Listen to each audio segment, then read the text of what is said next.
We're back today with another stream recap video for Last Epoch. This is a longer one, the reason being we had one of the writers in the game within the stream, so there's a ton of interesting lore information within this video. Now the way I have laid it out, I've got all the gameplay questions at the start for people that are really interested in that, so you can watch all them. If you're interested in lore, then all the lore questions are at the end. I would ask that even if you aren't interested in lore, after you've watched the section with all the gameplay questions, then you just let the rest of the video play out. That really would be appreciated. But some of the questions around gameplay we have today, we've got information on ward changes, PvP, a transmog system, character customization, new classes, and a lot more. In regards to lore, some really pretty interesting stuff here. One of them was the fact that vampires exist within the world of Last Epoch.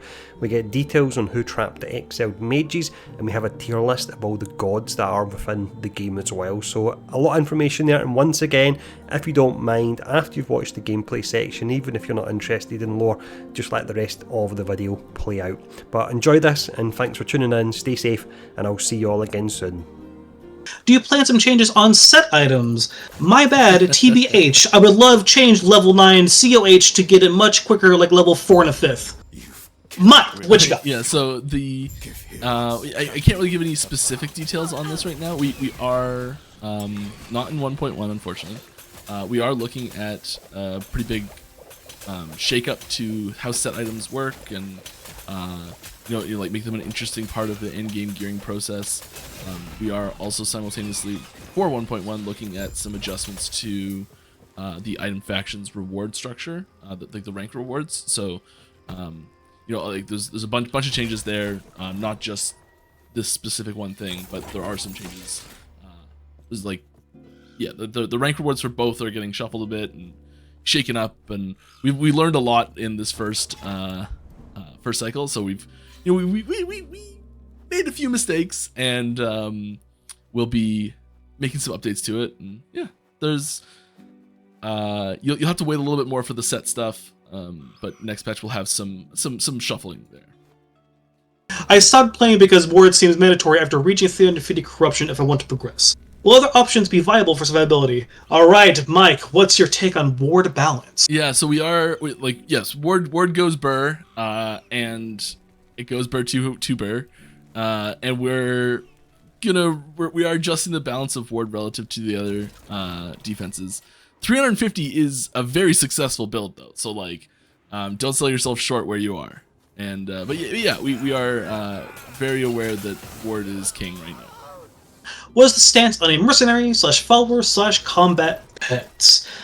I think they're neat. Mike, what do you think? I love this question because I always get to answer, we already have one. And everyone's like, what are you talking about, Mike? And I'm like, that Mervin's Writ. I love that item. The relic that goes here, and it gives you a crossbow mercenary. So I still think it should deduct 1 gold every time it fires a crossbow bolt.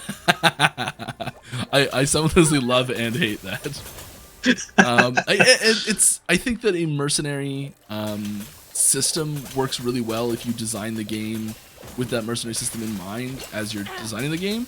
A lot of the stuff we've designed with the game has especially a lot of stuff around pets has specifically been knowing that we didn't have that system, and knowing that we weren't planning on adding that system.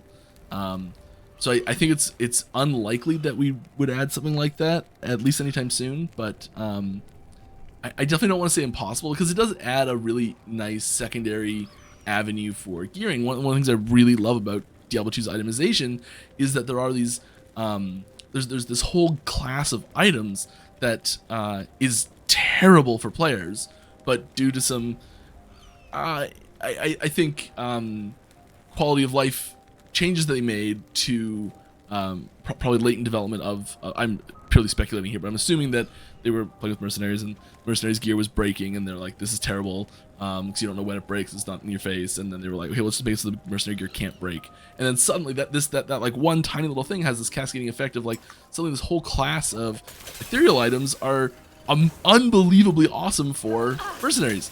And like, sorry, I'm just rambling a bit, but yeah, there's that that interesting, the fact that there's these ethereal items that are really good for mercenaries means that there's this whole new class of items that are useful and interesting to pick up and things like that. So that's one of the reasons why I think that they work so well in Diablo 2. And that type of feeling is something that would be great to get into Last Epoch, but we don't have any plans for it, and it is a pretty significant adjustment that would end up being made if we did that. So maybe, but no plans to. Any plans to streamline the legendary item crafting process? Fighting Jeweler every time I want to slam a 1 LP item seems a little excessive. Mike, do you think that's a little excessive? No, I think it's perfect. I do think, however, that there are issues with dungeons themselves that are making this feel worse, and we are addressing those issues. I was gonna say a time frame, and then I'm like, I don't know the time frame that we're addressing these in, but at some point, I don't want to say too soon and be wrong. Possibly quite soon. Wanted to ask, are there any plans to enable item transmog with in-game items? I guess the system is already there with the MTX Cosmetics tab. Will it be possible to include the in-game items there as well upon shatter or something like that? Also, please make it available in online as well, offline as well. Thanks. Thanks to you. Mike, I'll let you take that one. Yeah, we are working on a transmog system right now. I don't have an ETA on it or exactly the like method that it'll be. So there's a lot of different transmog systems that have come through different games. Some of them like require an item to be like to enable the transmog. Some of them like need to like extract that view off of them. Some games like Diablo 3 was unbelievably open for this. It was just like, have you ever picked up an item with that as like the base model? Great, you can just switch to it, no problem. And then there's like the far other extremes. It's like there's like a $5 item you have to buy from the shop, and it only works one time, and you know, like so there's like extreme examples both ways, and we're still deciding exactly how that's going to roll out. But we are working on a transmog system right now. Are you planning to implement a corruption catch-up system where the alt characters don't have to grind through from zero? I'll let you take that one, Mike. Yes. Good answer. It was the question was worded vaguely enough that I could just say yes. It's you know, it's in the no specifics yet. We're still working on it. We're still fleshing it out, all that sort of stuff. But yeah, this is the like alts have an issue with this. I went to this. I did a whole like drawing thing on the screen last time, and oh my god, it's not that bad. Lots of times alt characters, especially for very enfranchised players, you end up in long stretches of non-difficult content, like just rolling over everything to get to the hard stuff, to get to the fun stuff, and so we want to we want to fix that. Is the Time Lost Coliseum, aka Last Epoch PvP, still something we could see in Last Epoch? And Mike, I'll let you take that one if you don't mind, because I'm gonna drink some pineapple flavored water out of my comically large Yeti jug. PvP is still something that's possible for us to do. It's not actively being worked on right now, I can tell you that. But it is like it's we'll see what happens with it. I would love to get PvP in. If I just say it's coming here, and then we'll be like, well, we said we'd do it, we gotta do it now. It's my new trick to getting stuff done. No, it is something that we've talked about for a long time. It was part of our original designs pre-Kickstarter as like oh, we wouldn't it be great to do PvP, all that sort of stuff. So like it's in our like our dream version of Last Epoch includes PvP, but we don't have any specific details on how that's or when that's going to look. We'll be able to have male or female for every class. Mike, I'll let you take that, but the kind of short version of that, I believe, is still kind of the case of we'd love to, but gosh, that just literally doubles all of our animation and armor fitting, steps for everything to do with items and animations. But yeah. I'll let you give me more insight on there. Voice acting too, and there's a lot of stuff, like the dialogue has to be touched. There's so many things that it affects. We do have long-term plans to include character customization into the game that would include body type as a setting, or as an option. And this is something that we are. This comes up very frequently. We know it is an incredibly important issue to some of our players, and the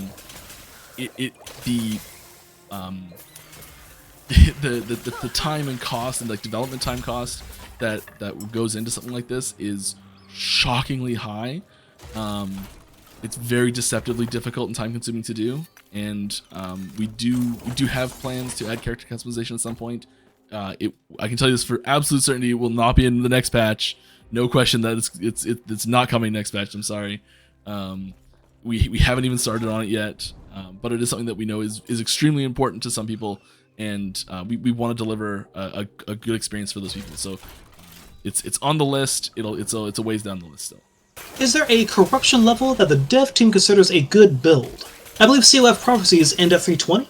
Do you think players should get to 320? 500? 800? 1,000? 2,000? A million? Mike, what do you think?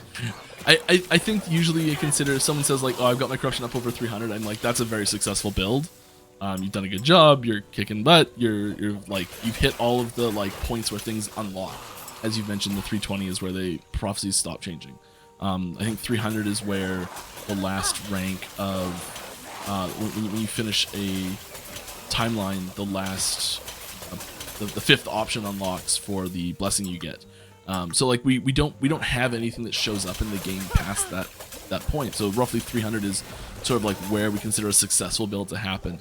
It doesn't mean that the builds won't push higher than that, but that's where we sort of like look at like time to unlock things to be reasonable.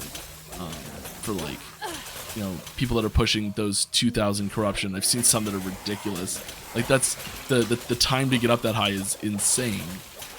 And usually, all the ones I've seen so far, it's just usually just in case there's not, but all the ones I've seen, they've all been on builds where there's been a mistake we've made in the build, and there's something that's interacting the way we never intended it to.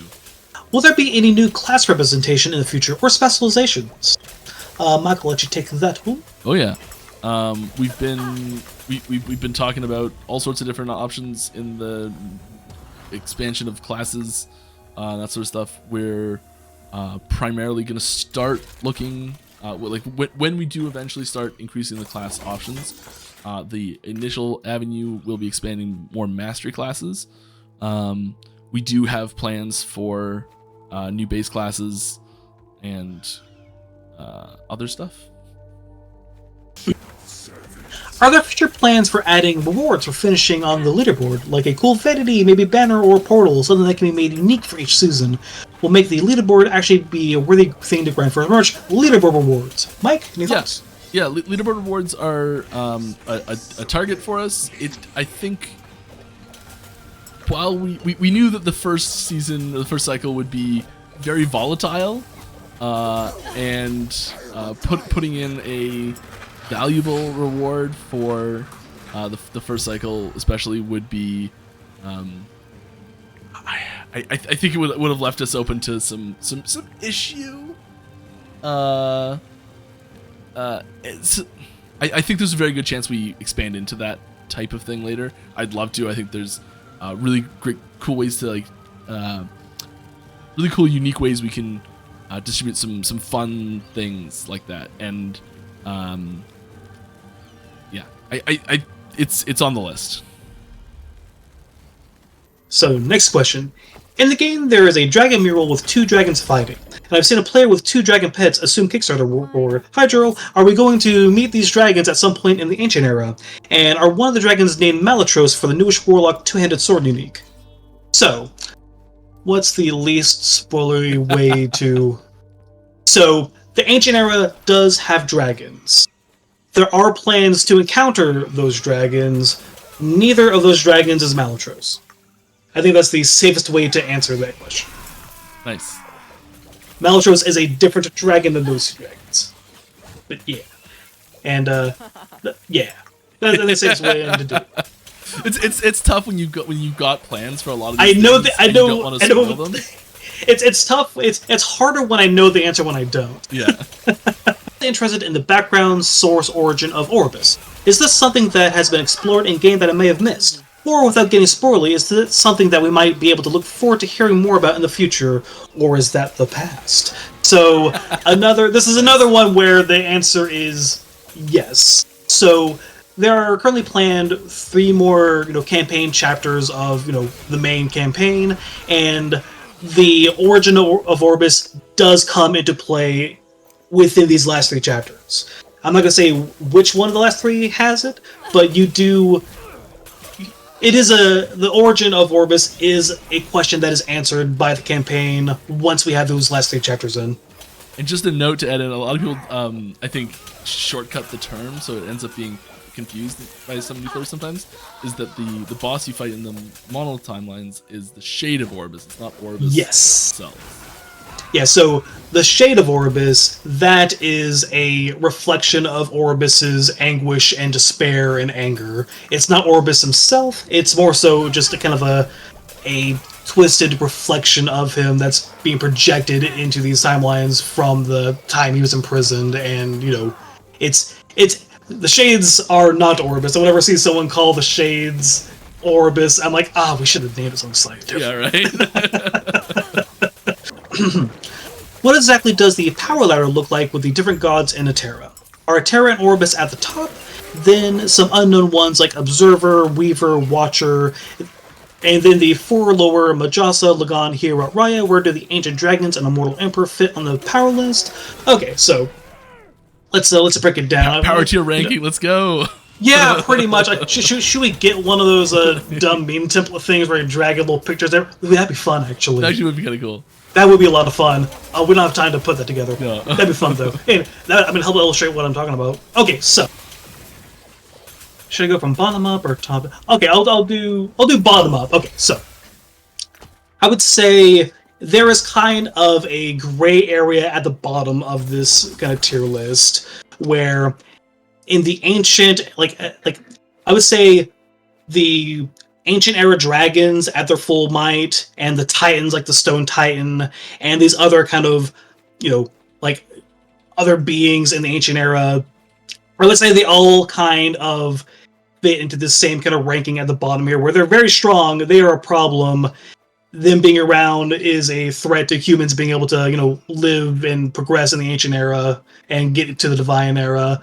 Like, they're all very strong. The 4 gods, Majasa, Lagan, Herat, and Raya, they are above them, but still, wouldn't be able to take them out super easily. The gods are definitely, there to kind of make it so that humans can deal with the Ancient Era dragons and the Titans and be able to kind of establish their foothold in the world and progress and everything.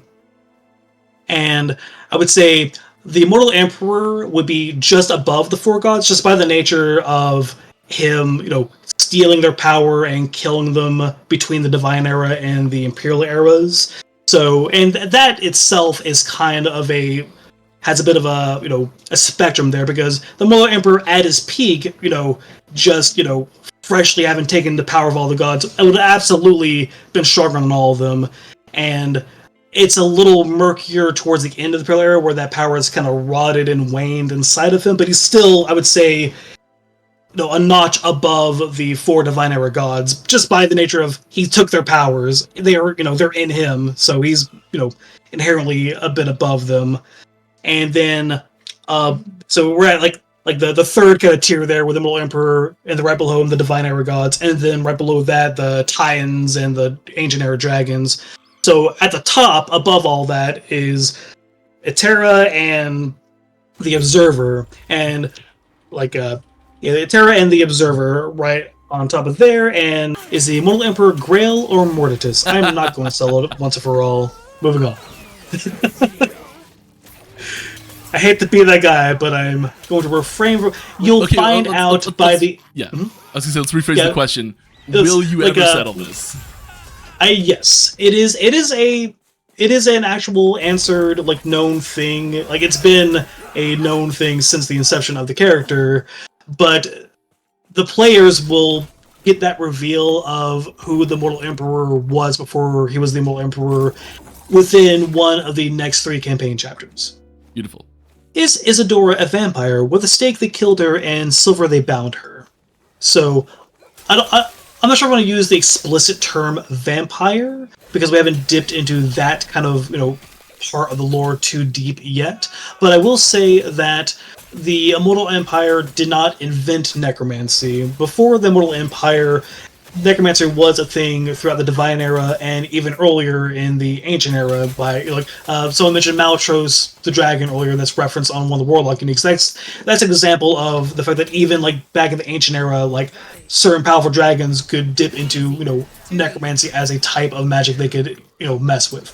There are vampire-like undead hiding in the shadows in different eras that there's a source for where the Acolyte learned her dark arts in the Divine Era, for example. So the Immortal Empire doesn't have a monopoly on undead stuff. It's just that the undead stuff kind of had to be way more in the shadows until the Immortal Empire came and made it very, normalized and accepted throughout the world. So vampires exist even if whenever we, go all out and introduce them, we call them something different. Who or what exiled the exiled mages in the prisons? So, the exiled mages were concepted around the same time that we were really getting deep into the Rune Master, creation and, really fleshing them out. The ones who exiled the exiled mages are certain very powerful Rune Masters that at least started out as being associated with Warwind, but have kind of gone out and kind of started doing their own thing. They are a side of the lore that, I want to dip into more as time goes on, but pretty much the Rune Masters and Welrin were experimenting with time travel, honestly, experimenting with trying to, dip into the same kind of research that Jorah was doing down in, down in the south of Majasa, and they're kind of where they kind of hit their brick wall with that. It was making these little prisons that would send a person one way to somewhere that they didn't quite know where they'd end up, but they couldn't come back. So with their kind of failed attempt at making time travel, really just resulting in a box you stuff someone in and they go somewhere and never come back. Hey, we can use this to get rid of people we don't like. So they started just using that as a way to exile dangerous mages that they didn't want to just stuff into a prison or kick out of their cool mage club, and just hey, we dislike you enough or think you're dangerous, we want you to go somewhere and never come back. So they stuff them into these prisons and activate them, and they just get sent off somewhere random in time and place and stay trapped, never to come back again until a random traveler knocks on it, and then whoopsie, here's a insane mage breaking out who's been trapped in there for who knows how long. But I want to dip into these Rune Masters who made these prisons more later in the future in some sort of side system.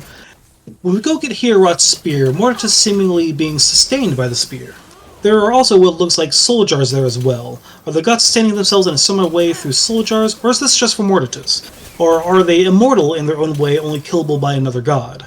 So there are kind of multiple questions going on here. So the people being sustained in the frozen roots in the Tomb of Morditas, those aren't connected to sustaining Morditas. Those are actually just other humans who rebelled alongside Morditas. So, and Hierot froze them there to kind of keep them imprisoned without killing them.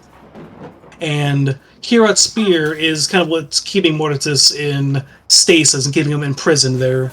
And their immortality there is another kind of reflection of how the gods can impart immortality, but through Hierot being kind of a little misguided in his sense of mercy.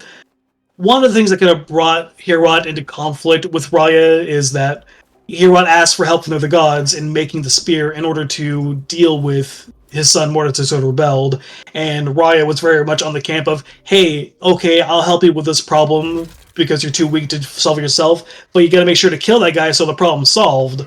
And Hierot did it. Hierot kept Morditas imprisoned in the Tomb of Morditas with the spear, keeping him, imprisoned and in stasis rather than dead, and Raya saw that as a sign of weakness from Hierot. And it could be arguable whether Hierot was being merciful or naive or weak or kind. Like it depends on how you read that. But yeah, he had Morditas frozen and imprisoned there rather than killing him. And he did the same. He did the same to a bunch of Morditas' followers who were also imprisoned in that tree. You said Morditas was Heorot's son. Are there other children of the gods out and about? The main other example of that would be the fact that Apophis is technically the daughter of Majasa, and every vessel mating before her was also a daughter of Majasa. That's the main other example of children of the gods.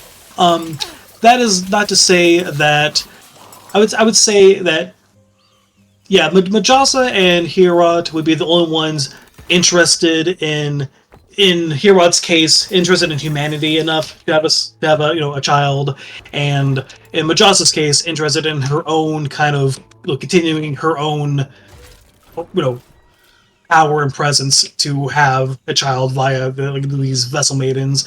Lagan would be too much in his own just kind of domain, just causing storms to entertain himself and not really thinking outside of himself enough to try and go and have a child. And Raya is far too arrogant and narcissistic to want to give up any of his power in that sense.